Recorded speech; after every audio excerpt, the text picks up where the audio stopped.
అన్నమయ కోశము, the food sheath, మనోమయ కోశము, mind sheath, ప్రాణమయ కోశము, life sheath, విజ్ఞానమయ కోశము, wisdom sheath, ఆనందమయ కోశము, and the blissful state. కానీ ఈనాటి మానవుడు But man today, అన్నమయ కోశం నుంచి from the sheath of ప్రాణం food, ఉంటుండదు ఎప్పుడు, There is కానీ life. మనోమయ కోశం వరకు ప్రయాణం చేస్తున్నాడు. travels up to the point of the sheath of the mind. దాని తర్వాత ఇతనికి టికెట్ లేదు, ప్రయాణం చేయడానికి ఏ రథము లేదు.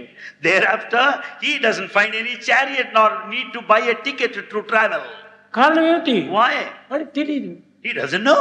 అంతవరకు ఈయనకి రోడ్డు తెలుసు, He knows the path till then. అంతవరకు ఈయనకి పర్మిషన్ తెలుసు. He has got permission till then. కానీ అక్కడి నుంచి మనోమయం నుంచి విజ్ఞానమయం కోసం పోవడానికి కష్టం. From the point of this mind, he should go to the state of విజ్ఞానమనగా wisdom. ఈనాటి సైన్స్ అనుకుంటున్నారు వీళ్ళు. You think wisdom is science. Science కు విజ్ఞానమునకు చాలా డిఫరెన్స్.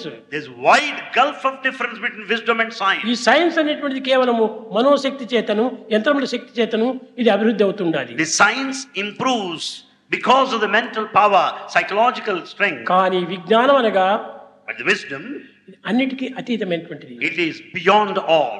ఈ విజ్ఞానం అనేటువంటిది కేవలము This wisdom ఒక విధమైన ఆత్మశక్తి నుంచి is ఆవిర్భవించేది. born out of the power of Atma. కనుకనే విజ్ఞానం బ్రహ్మ అన్నారు. Therefore it is said, wisdom is divine.